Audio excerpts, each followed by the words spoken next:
तो hello guys, किस बार video में बीजीटीएस की एपिसोड 123 की पार्ट 2 को स्क्रीन ने बना हो। और अगर आपने पिछले बार पार्ट नहीं देखो तो जाकर के दूसरे देख लेना, लिंक वीडियो की डिस्क्रिप्शन में दे दिया हो। तो चलिए बिना बकवास के बढ़ते हैं वीडियो की तरफ। जैसे हमने पिछले पार्ट में देखा था कि सिल्वर वैली का एल्डर त्यानसी जो कि 2 क्लास के 9 स्टार के पीक पर था, वो लिटिल फेरी डॉक्टर को मार कर बहुत ही बुरी हालत कर दी थी, जिस वजह से लिटिल फेरी डॉक्टर अपनी वही फिटनेस बॉडी को अरब करने में लग गई थी। और इससे पहले कि लिटिल फेरी डॉक्टर अपनी वही फिटनेस बॉडी को अरब करते, उसके पीछे साउदियन और टियानो जुंजी पेरुजता है। और अभी साउदी ने टियानो जुंजी की बॉडी को यूसान की बॉडी में सक्सेसफुली डिफाइन कर दिया था। और टियानो जुंजी की बॉडी डिफाइन होने के बाद टियानो जुंजी डाउजन क्लास का एक्सपर्ट बन चुका था। और जब लिटिल फेरी डॉक्टर साउदियन और टियानो जुंजी को देखती है तो वो बहुत ही ज्यादा खुश रहती है और वो कहती है कि क्या टियानो जुंजी की बॉडी सक्सेसफुली डिफाइन हो गई है, जिसके साथ ही साउदियन अपना सर हाँ मिलाता है। और वो लिटिल फेरी डॉक्टर की कंडीशन को देखकर बहुत ही ज्यादा गुस्से में जाता है। और वो लिटिल फेरी डॉक्टर से कहता है कि क्या तुम ठीक हो, जिस पर लिटिल फेरी डॉक्टर कहती है कि हाँ मैं बिल्कुल ठीक हूँ और मैं इस एल्डर के आइस फोर्स से बचकर रही हूँ। और इधर हम देखते हैं आइस रिवर वैली के सभी के एल्डर्स को, जो कि टियानो जुंजी को देखकर सभी की फटकर हाथ में आ गई थी। और वही आइस रिवर वैली का एल्डर त्यानसी टियानो जुंजी को बड़े पोर से देखने लगता है और वो बहुत ही डरते हुए कहता है कि ये तो एक डाउजन क्लास का एक्सपर्ट है, आखिर इन लोगों के पास डाउजन क्लास का एक्सपर्ट कहाँ से आ गया। और अब इसके साथ ही इधर अपना टियानो जुंजी त्यानसी की तरफ देखकर सबियन से कहता है कि लिटिल फेरो इन सारी मैटर को मेरे ऊपर छोड़ दो, मैं इन सारी कमीनों को देखता हूँ। जो सुनकर सबियन काफी ज्यादा खुश होता है और वो लिटिल फेरी डॉक्टर को लेकर थोड़ा साइड पर चल जाता है। और वो टियानो जुंजी से कहता है कि वो मिस्टर याओ, आज इन लोगों में से यहाँ पर से कोई भी बचकर नहीं जाना चाहिए, इन लोगों ने हमारी लिटिल फेरी डॉक्टर को काफी ज्यादा सीरियसली इंजर कर दिया है। जिस पर टियानो जुंजी अपना सर हाँ में हिलाकर सबियन से कहता है कि लिटिल फेरो तुम फिक्र ना करो, आज मैं इन लोगों में से किसी को भी जिंदा नहीं जाने दूंगा। और ये कहकर टियानो जुंजी आगे बढ़कर ईबेल स्मेल करते हुए अपना एक हाथ ऊपर उठाता है। और अभी के लिए टियानो जुंजी सिर्फ अपना एक हाथ ही खड़ा किया था तो वहां पर की जो स्पेस थी वो फट जाती है। और टियानो जुंजी की ये फोर्स देखने के बाद आइस रिवर वैली के सभी के एल्डर और त्यानसी की भी पूरी तरीके से फट जाती है। और एल्डर त्यानसी बहुत ही डरते हुए और कांपते हुए टियानो जुंजी से कहता है कि पापा जी क्या आप सच में आइस रिवर वैली से पंगा लेना चाहते हैं और आइस रिवर वैली का एनिमी बनना चाहते हैं? अगर आप अभी ये सोच रहे हैं कि आप डाउजन क्लास पर पहुंचने के बाद मेरी आइस रिवर वैली आपसे डर जाएगी तो आपकी ये गलत फैमिली है। मेरी आइस रिवर वैली किसी से भी नहीं डरती है। और अभी ये सारी सिचुएशन देखकर त्यानसी डर के मारे ये सारी बकवास कर देता है। मगर इधर अपना टियानो जुंजी उस बुड्ढे की कोई बात नहीं सुनता और अभी उसके हाथ के सिर्फ इशारे से ही आसपास की जो चट्टानें थी वो टूटकर रेजा रेजा हो जाता है और हर तरफ तूफान सा जाता है। अब टियानो जुंजी की ये स्ट्रेन देखने के बाद त्यानसी की फटकर सार हो जाती है और वो बहुत ही ज्यादा घबरा जाता है। लेकिन अभी के लिए वो पीछे नहीं हटना चाहता, क्योंकि ये पहली बार नहीं था कि उसने टियानो जुंजी जैसे डाउजन क्लास के एक्सपर्ट को नहीं देखा। अभी वो पीछे हटता तो उसकी काफी ज्यादा बेइज्जती होती है। इसलिए वो अपने सभी के एल्डर और डिसेबल से कहता है कि सभी के लोग मेरी ऑर्डर सुनो, जल्दी से वो बड़ी सी फॉर्मेशन जो कि स्ट्रॉन्ग ड्रैगन परफॉर्म फॉर्मेशन उसको बनाओ। जो ऑर्डर सुनकर सभी के एल्डर और डिसेबल फैल जाते हैं और एक बड़ी सी मिस्टीरियस फॉर्मेशन को बनाना शुरू कर देते हैं। और अभी के लिए त्यानसी उन सभी के मीड में था और वो भी इस फॉर्मेशन को बनाने में लगे थे। और जैसे ही वो सभी के लोग उस फॉर्मेशन को बना रहे थे तो उन सभी की बॉडी में से व्हाइट कलर की दाव की निकलकर आसमान में जमा हो रही थी। और वही उन सभी में से 3 एल्डर जो कि 2 क्लास के एक्सपर्ट थे, उनकी जो दाव की पिलर थे वो बहुत ही ज्यादा स्ट्रॉन्ग थे। और अब इसके साथ ही इधर त्यानसी अपनी आंखें खोलकर बहुत ही ज्यादा गुस्से में अपने हैंडसिल को चेंज करता है, जिससे उसकी बॉडी में से भी बहुत ही ज्यादा दाव की निकलकर आसमान में जमा होने लगता है। और इसके साथ ही फिर त्यानसी जोर से कहता है कि strong dragon mysterious perform formation हम अपनी ब्लड ऑफर कर रहे हैं उस प्रोफाउंड ड्रैगन को यहाँ पर समन करने के लिए। और इसके साथ ही त्यानसी अपनी उंगली में से थोड़ी सी एसेंस ब्लड बाहर निकाल कर उस फॉर्मेशन में डाल देता है। और यही चीज आइस रिवर वैली के सभी के एल्डर और डिसेबल भी अपनी बॉडी में से थोड़ी थोड़ी खून निकाल कर उस फॉर्मेशन में डाल देता है। और जैसे ही उन सभी की ब्लड उस फॉर्मेशन में जमा होता है तो आसमान में उस फॉर्मेशन में से एक बहुत ही बड़ा मिस्टीरियस ड्रैगन अपीयर होता है, जो कि 1000 फुट से भी बड़ा था। और ये ड्रैगन इतना पावरफुल था कि उसकी बॉडी से एंशिएंट ड्रैगन का कोई उड़ा रिलीज हो रहा था और लग रहा था कि ये कोई एंशिएंट ड्रैगन है और उसकी बॉडी से बहुत ज्यादा पावर भी निकल रही थी।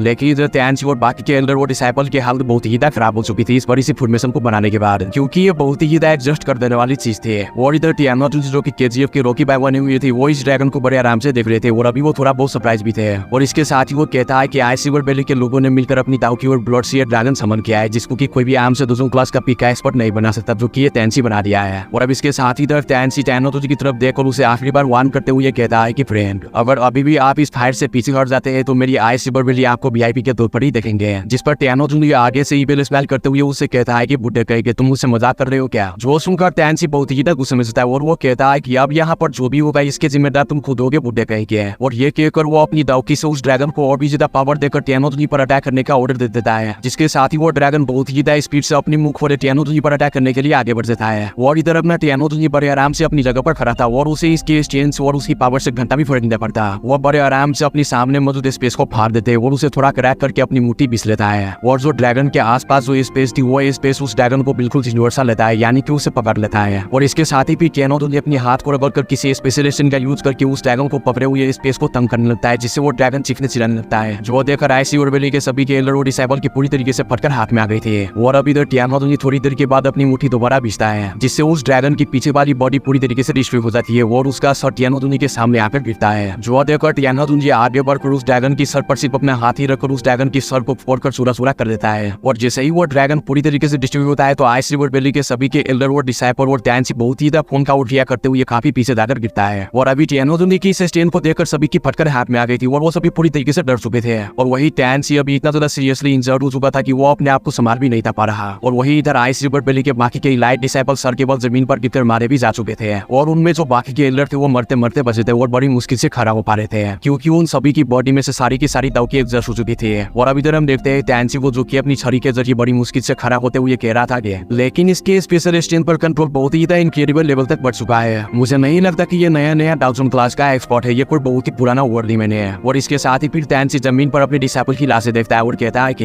ये जो बंदा वोइफू प्रिंसेस लेडी को प्रोटेक्ट कर रहा है मेरे लिए बिल्कुल इम्पॉसिबल है कि इसके रहते हुए मैं वोइफू प्रिंसेस लेडी को छू भी पाऊं। अभी के लिए जो भी हो मुझे यहाँ से निकलकर बेली चिप को इन्फॉर्म करना होगा इन सारी मैटर के बारे में, क्योंकि वो टियानोजुनी की इस एक्सचेंज के बाद समझ गया था कि वो टियानोजुनी को हरा नहीं पाएगा और उसका ये मिशन फेल हो गया है। इसलिए अब उसे यहाँ पर से वापस जाकर बेली चिप को बताना होगा और उन्हें यहाँ पर लाना होगा ताकि वो टियानोजुनी से फाइट कर सके। और ये कहकर वो अपनी पीछे स्पेस को फाड़ देता है और अपने साथियों से कहता है कि बिंग्स और बाकी खेलर्स मुझे फॉलो करो और यहाँ से निकलो। और इधर जब सवलिन देखता है कि टैंसी अपने साथों से स्पेस के जरिए बाकी के 3 एलिट्स को यहाँ पर से लेकर जा रहा है तो वो बहुत ही ज्यादा गुस्से में चिल्लाते हुए टियानोजुनी से कहता है कि वो मिस्टर याओ इन लोगों को यहाँ पर से किसी भी हालत में ना जाने देना। जिसके साथ ही टियानोजुनी पर आराम से अपने हाथ को इशारा करता है उस स्पेस टनल की तरफ और रन करता है जिससे वो स्पेस टनल पूरी तरीके से डिस्ट्रॉय हो जाता है। अब ये चीज देखने के बाद टैंसी की एक्सप्रेशन और भी बहुत ही ज्यादा चेंज हो जाता है और वो पूरी तरीके से डर जाता है क्योंकि टियानोजुनी ने अपने हाथ के सिर्फ इशारे से उस स्पेस टनल को पूरी तरीके से डिस्ट्रॉय कर दिया था। और जब टैंसी देखता है कि अब उसके बचने की कोई भी चांसेस नहीं तो वो बहुत ही ज्यादा हरामी बन जाता है और अपने एक साथी एल्डर को पकड़कर उसके बैक पर एक जोरदार फार्म मारता है और उसकी बॉडी में कुछ हिडन फोर्स डालकर उसे घुमाकर टियानोजुनी की तरफ फेंक देता है। और अब अपनी तरफ इस व्हाइट क्लॉथ एल्डर को अदर देखकर टियानोजुनी को इससे कोई फर्क नहीं पड़ता। लेकिन जब जैसे ही वो एल्डर टियानोजुनी करीब आता है तो वो एल्डर पूरी तरीके से फट जाता है जिससे वहाँ पर एक बहुत ही बड़ा एक्सप्लोजन होता है क्योंकि वो एक दूसरों क्लास का एक्सपर्ट था और उसकी बॉडी एक्सप्लोड हुई थी जिस वजह से वहाँ पर हर तरफ फोर्स फैल गई थी। लेकिन इधर अपने टियानोजुनी को इस छोटे से एक्सप्लोजन से घंटा भी फर्क नहीं पड़ा क्योंकि वो एक डाउजन क्लास का वर्ल्ड डीमन है और उसकी स्ट्रेंथ इन सबको बहुत ही जल्द ओवरकम कर लेती है। और अब ये चीज देखने के बाद टियानोजुनी टैंसी से कहता है कि बुड्ढे कहे कि तुम बहुत ही रूथलेस हो, खुद को बचाने के लिए अपनी साथी को ही मारने में तुल गई, तुम वाकई में ही मरने के काबिल हो। और इधर जब टैंसी देखता है कि इस डाउजन क्लास के एक्सपर्ट की एक्सप्लोजन की वजह से टियानोजुनी को कोई फर्क नहीं पड़ा है तो वो बहुत ही डर जाता है और उसके दिमाग में एक और हरामी ख्याल आता है और वो हरामी की तरह अपने दोनों एल्डर साथियों को देखने लगता है जो कि आइस रिवर वैली के ही एल्डर्स थे और वो दोनों भी डाउजन क्लास के एक्सपर्ट थे। और जब वो दोनों के बेचारे देखता है कि टैंसी बहुत ज्यादा हरामी हो गया है और उन्हें गलत नजरों से देख रहे तो वो दोनों बहुत ज्यादा डर जाते हैं और वहां से भागने की कोशिश करते हैं। लेकिन अगले ही पल टैंसी उन दोनों के पीछे फिर जाता है और उनकी बॉडी में हिडन फोर्स डालकर उन दोनों को घुमाकर टियानोजुनी की तरफ फेंक देता है। और जब वो दोनों के एल्डर डरे से में टियानोजुनी के पास पहुंचते तो उनकी बॉडी फट जाती है और जैसे ही उनकी बॉडी फटती है तो उन दोनों की बॉडी में से बहुत ही ज्यादा आइस की दाव की निकलकर हर तरफ फैल जाती है जिससे वहां पर आइस रिवर वैली के बाकी के डिसाइपल भी मारे जाते हैं जो कि बच चुके थे। और इधर टियानोजुनी इस अटैक और एक्सप्लोजन को अपने हाथ के स्लेब के इशारे से रोकने लगता है और दूसरी तरफ वो हरामी टैंसी मौका पाकर स्पेस टनल बना लेता है और उसमें इंटर हो जाता है और वो वहां से जाते हुए कहता है कि ये दुनिया बहुत ही ज्यादा छोटी है, हम दोबारा जरूर मिलेंगे और ये जो मैटर है ये ओवर नहीं हुआ है, तुम सब मेरे आइस रिवर वैली के द्वारा मारे जाओगे। और टैंसी के ये कहने के बाद वो स्पेस टनल बंद होता है और वहां पर से डिसअपीयर हो जाता है। और जब टियानोजुनी देखता है कि टैंसी यहाँ पर से सक्सेसफुली निकल गया है तो बहुत ही ज्यादा गुस्से में जाता है क्योंकि उसने एक्सपेक्ट नहीं था किया कि टैंसी अपने उन दो एल्डर्स को भी किल कर देगा और मौका पाकर यहाँ से भाग जाएगा। और अभी इधर हम देखते हैं लिटिल फेरी डेक्टर को जो कि कहती है कि वो बुड्ढा यहाँ पर से निकल गया है जिस पर सवियन भी अपना सर हाँ मिलाता है। लेकिन इधर अपना टियानोजुनी अभी भी थोड़े बहुत रिग्रेट फील कर रहे थे जो देखकर सवियन ने कहता है कि वो मिस्टर याओ अभी अभी आपने बॉडी ऑब्टेन की है और अभी फाइट में थोड़ी देर पहले आपने अपनी स्पेशल स्ट्रेंथ का ही यूज किया है और अभी आपकी दावकी को रिकवर होने में इस बॉडी में काफी ज्यादा टाइम लगेगा, मगर फिर भी आपने जो अपनी स्पेशल स्ट्रेंथ से फाइट की उसका प्रदर्शन बहुत ही ज्यादा अच्छा था और अगर अभी आपकी बॉडी में आपकी दाव की पूरी तरीके से रिकवर होती तो ये बुड्ढा यहाँ पर से बचकर जा ही ना पाता। जिसके साथ ही अपना टियानोजुनी सवियन के सामने पैर हो जाता है और हेल्पलेसली सवियन से कहता है कि मैं उसकी स्पेस टनल को तोड़ देता, लेकिन मुझे पता ही नहीं था कि वो बुड्ढा इतना ज्यादा हरामी निकलेगा जो कि अपने ही साथी को मार कर उनको ब्लास्ट करवा दिया ताकि उसे टाइम मिल सके यहाँ से निकलने के। जिस पर सवियन अपना सर हाँ मिलाता है और वो कहता है कि चलो शुक्र है कि हमने उस बुड्ढे को यहाँ पर से ड्राकर भगा दिया, अब हमें यहाँ पर से निकलकर किसी सीक्रेट प्लेस पर जाना होगा ताकि हम आइस रिवर वैली से बच सके और लिटिल फेरी डेक्टर की फूड पॉइजनस बॉडी का जल्द से जल्द इलाज कर सको। अगर हमने लिटिल फेरी डेक्टर की फूड पॉइजनस बॉडी को अच्छे से कंट्रोल कर लिया तो तब के टाइम लिटिल फेरी डेक्टर भी डाउजन क्लास की एक्सपर्ट बन जाएगी और तब आइस रिवर वैली 100 बार सोचेगी दो डाउजन लेवल के एक्सपर्ट से पंगा लेने से पहले, क्योंकि सेंट्रल प्लेन में भी 2 डाउजन क्लास के एक्सपर्ट को अच्छी खासी रेजिस्टेंस मानी जाती है और उन्हें कोई शेरदा नहीं है। जिस पर टियानोजुनी अपना सर हाँ मिलाता है और वो अपने छीले हुए दाढ़ी को फुजाते हुए सवियन की तरफ देखकर उसे कहता है कि लड़के तुम ही डिसाइड करो कि हमें कहाँ जाना चाहिए क्योंकि मुझे दूसरी बार जिंदगी देने वाले तुम ही और मैं तुम्हारा बहुत ज्यादा शुक्रगुजार हूँ और मैं तुम्हें इस चीज का फेवर तुम्हें जरूर रिटर्न करूंगा। जिस पर सवियन थोड़ा सोचते हुए टियानोजुनी से कहता है कि अब आइस रिवर वैली को सब कुछ पता चल जाएगा क्योंकि टैंसी यहाँ से भाग गया है और वो जाकर आइस वैली को सब कुछ बता देगा और अभी के लिए ये फौरन गढ़ स्टेम वैसे भी सूटेबल प्लेस नहीं। लिटिल फेरी डॉक्टर की वही फूड पॉइजन बॉडी को कंट्रोल करने के लिए है, क्योंकि यहाँ पर बहुत ज्यादा पॉइजन पेपर है। और अगर हम यहाँ पर फेरी डॉक्टर की वही फूड पॉइजन बॉडी को कंट्रोल करने की कोशिश करेंगे तो यहाँ पर पॉइजन होने की वजह से और पॉइजनस एयर होने की वजह से लिटिल फेरी डॉक्टर की वही फूड पॉइजन बॉडी कंट्रोल ही नहीं होगी। इसलिए हमें लिटिल फेरी डॉक्टर की वही फूड पॉइजन बॉडी को कंट्रोल करने के लिए वो जगह की तलाश करनी होगी जहाँ पर लाइट और फायर एफिनिटी और फायर एफिनिटी एनर्जी हो। जिस जगह पर हमें लिटिल फेरी डॉक्टर की वही फूड पॉइजन बॉडी को कंट्रोल करने के चांसेस और भी 10% से बढ़ जाएंगे। जिस पर टियानो तो काफी ज्यादा हैरान होकर कहता है कि हमें यहाँ पर लाइट और हीट वाली जगह कहाँ पर मिलेगी है। जिसके साथ ही सिनलन जो कि काफी देर से पीछे खड़ी थी वो कहती है कि मुझे इस तरह की जगह का पता है जहाँ पर लाइट और हीट दोनों हो। जो सुनकर सौजन बहुत ज्यादा खुश होता है और वो काफी ज्यादा एक्साइटेड होकर सिनलन से पूछता है कि वो जगह कहाँ पर है। जिस पर सिनलन आगे से कहती है कि वो जगह कहीं और नहीं बल्कि मेरी यी क्लैन में ही है। और मेरा यी क्लैन एक यूनिक प्लेस है जहाँ पर सनफायर एंशिएंट अल्टर है और उस जगह पर जब दिन के टाइम सनलाइट पड़ती है तो हर जगह से सनलाइट इकट्ठी हो जाती है और फिर वो एक जगह पर जो कि अंडरग्राउंड होल है उसके जरिए होती हुई अंडरग्राउंड चली जाती है और वहाँ पर 4-5 सीडलिंग्स हैं और उस होल में से जब सनलाइट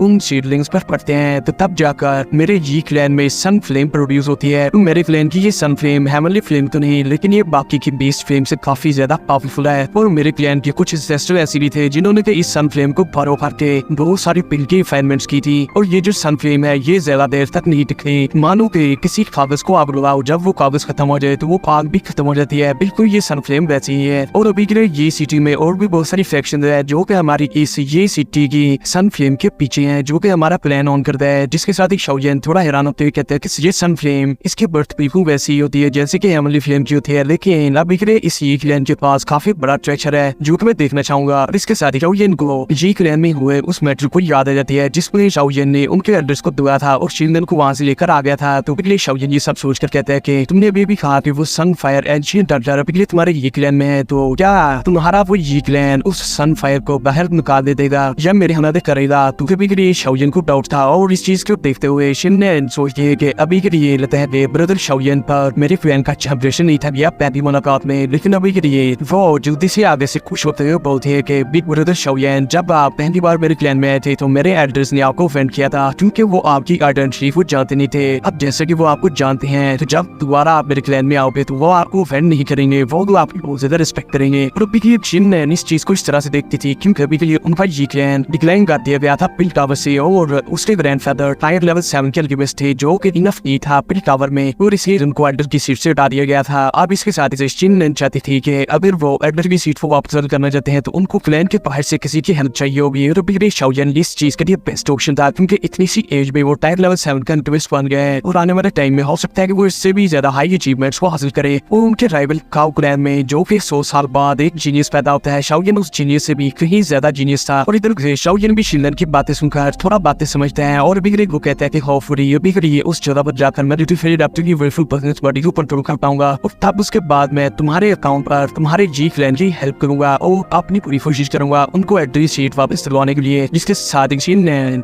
उसके मुंह पर बहुत ज्यादा स्माइल आ जाती है और अभी के लिए वो बहुत ही ज्यादा खुश थी और वो कहती है कि लगता है कि मेरी जी क्लैन को एक और चांस मिलेगा टावर में फिर से एड्रेस शीट को हासिल करने के लिए। तब वो कहती है कि ब्रदर शाओजिन आप बिल्कुल भी फिक्र ना करें, अभी के लिए सनफायर फ्लेम अल्टर का मतलब मेरे ऊपर छोड़ दे। इसके साथ ही अपनी शिनलन अपने दिमाग में बहुत सारे प्लान्स बनाना शुरू कर देती है ताकि वो क्लैन में जाकर अपने उन बुड्ढों को अच्छे से समझा सके जिन्होंने पहले शाओजिन से फटा गया था कि शाओजिन उनका सेवियर है, दुश्मन नहीं। इसके साथ ही शिनलन जल्दी से शाओजिन से कहती है कि अभी के लिए इधर ये केस है तो हमें ये सिटी में जल्दी से जाना होगा और जैसे कि वर्चुअल पर्सनल बॉडी को कंट्रोल करने के लिए टाइम थोड़ा है तो फिर जल्दी से हमें यहाँ से निकलना चाहिए। जिसके साथ शाओजिन वो इस चीज पर कुछ भी नहीं बोलता और हमें सलाह देता है। स्प्रिंग टू फी डॉक्टर भी हमें सलाह देती है, लेकिन अभी ये टैनवाज उनसे थोड़े नफरत करते हुए सोच में पड़ जाते हैं और वो कहते हैं कि बिगड़े में 1000 क्लास का स्पॉट हो चुका हूँ और मुझे बिगड़ी मेरी बॉडी को बहुत सारी तवकी की जरूरत है और बहुत सारी नेचुरल एनर्जी को मैं कन्वर्ट करके तवकी में कन्वर्ट करूंगा और अपनी बॉडी में स्टोर कर लूंगा, लेकिन मुझे ट्रैवल करने से भी कोई दिक्कत नहीं, मैं ये चलते चलते भी कर सकता हूँ। जो सुनकर सब ये ने स्माइल कर देता है और सभी को लेकर फौरन गॉड स्टेम से निकलने लगता है। और अब पूरे 2 दिन तक चलने के बाद वो लोग फौरन गॉड स्टेम के आउटर गेट पर पहुंच जाता है और अभी के लिए उन लोगों ने अपने आप को काले कपड़े से कवर किया हुआ था क्योंकि आईसी और वेरी ने उन सभी के लिए वांटेड अलर्ट जारी किए थे। इसका मतलब ये नहीं था कि शाओजिन और उनका ग्रुप आईसी और वेरी से डरते हैं, ये इसलिए था ताकि वो लोग किसी भी प्रॉब्लम में ना पड़े और बेफालतू के टाइम जाया ना हो। और अब इसके साथ ही शाओजिन टियानो तो लिटिल फेरी डॉक्टर और शिनलन ये क्लैन के लिए निकल जाता है। और जब वो लोग ये क्लैन में पहुंचते तो ये क्लैन का मेन हॉल का दरवाजा यानी कि मेन गेट टूटा हुआ था और ये चीज देखने के बाद शाओजिन और शिनलन थोड़े घबराहट से जाते हैं और वो जल्दी जल्दी में वहां पर जाने लगता है। तभी टियानो तो शाओजिन को रोकते हुए कहता है कि अभी मत जाओ, ये वीडियो खत्म हो गया तो जाकर के पहले वीडियो को लाइक कर दो और चैनल पर नई और पहली बार चैनल को भी सब्सक्राइब कर दो। और गाइस मैं इसका नेक्स्ट एपिसोड जल्दी लेकर आ जाऊंगा, तब तक के लिए वेट रेस्ट, होप यू और मस्त और अपने प्यारों का ख्याल रखो।